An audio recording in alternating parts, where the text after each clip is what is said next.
Chapter 1. Kerry arrives in Australia on exchange to study for a year. It all started with a message after a game of chess online. "Hi Alex, I'm coming to Australia to stay for a year. Do you want to meet up? Kerry." I've known Kerry for a few years, and we frequently play chess online. We're about the same level, and games were always a challenge. We've pushed each other to get better. We kept playing tournaments online, and after several games we started chatting. Kerry didn't speak much English, and we spoke with the help of translation software. I said, "Sure. Why are you visiting?" And Kerry replied, "I've been accepted as an exchange student at a university near you. I'm studying computer science, and I'm so excited." I asked if Kerry had any accommodation yet. I said that it would be fine to stay with me for a while, until something is sorted. That was a few weeks ago. Since then, we exchanged some details, and we messaged back and forwards a few times, and I was looking forward to our first meeting in person. Kerry had the address, and I got a few texts with updates. The plane has landed. I'm going through customs. I'm getting in the taxi. I knew the airport was around a 25-minute taxi ride from here, so I set an alarm for 20 minutes, and when it went off, I went down to the street. Before the taxi could stop, I could see Kerry sitting on the back and looking tired, almost asleep. When it stopped, I said hi, and Kerry was surprised to see me, and was now more energetic and awake. I turned back to Kerry and said, "It's good to finally see you. How was the trip?" Kerry said, "Same. Long. I'm tired." I said, "Let's go inside. I'll help carry something." We went inside. I planned to ask Kerry what we should do in the morning and afternoon, but you didn't have to be Sherlock Holmes to know that we weren't doing anything for a few hours. Kerry was very tired. After we put the bags in the living room, I pointed out the toilet, bedroom, and shower. Kerry went straight for the bed, and as far as I could tell, went to sleep right away. I got a spare towel and put it on the bedside table and closed the blinds to make it a little darker. I went to the lounge room.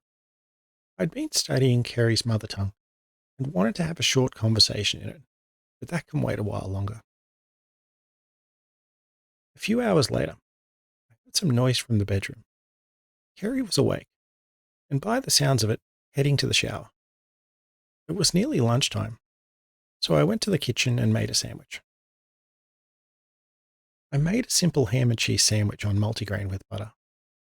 Normally, I would just have it plain, but I pulled out the sandwich press and put it in after buttering out the outside of it. It was nearly ready when Kerry walked out and started to apologize for not giving me a proper greeting. I interjected and said, "Don't worry about it.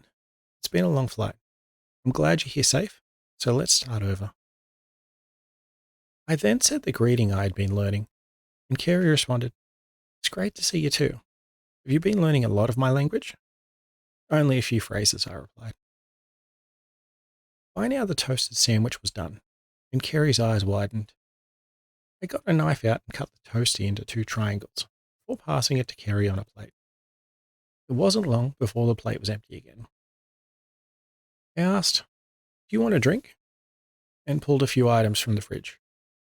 I got the juice, milk, a jug of water, and a can of soft drink out.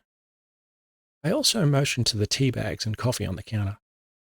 Kerry pointed to the juice, so I poured out a glass. I asked, "Do you want another sandwich?" "Yeah," Kerry replied, sounding unsure if that was the right response. I said, "No worries," and started making 2 more toasties. I picked up the hesitancy and asked, "Do you want me to help you with your English?" And Kerry replied, "Yes, please. Would you mind?" Not at all. I kind of expected this. There's a notebook and pen on the table, plus a tube of sunscreen. It's easy to get sunburnt here if you're not careful. I was going to give it to you when you arrived. Where do you want to start? Kerry said, "The beginning. Okay, but first, can you grab the chess set from the bookcase and set it up? I've been wanting to play a game with you over the board for a while. Had a quick game first. Kerry enthusiastically set up the board. We put the dirty dishes in the sink to be washed later, and wiped our hands with a towel before sitting down to play. I grabbed my chess clock from the cupboard and asked, "You want to play a 5-minute game?" And Kerry responded, "No, 3, 1 minute." We were going to play 3 very short games, one after the other. I put a minute on each of our clocks, and we shook hands, and it was game on.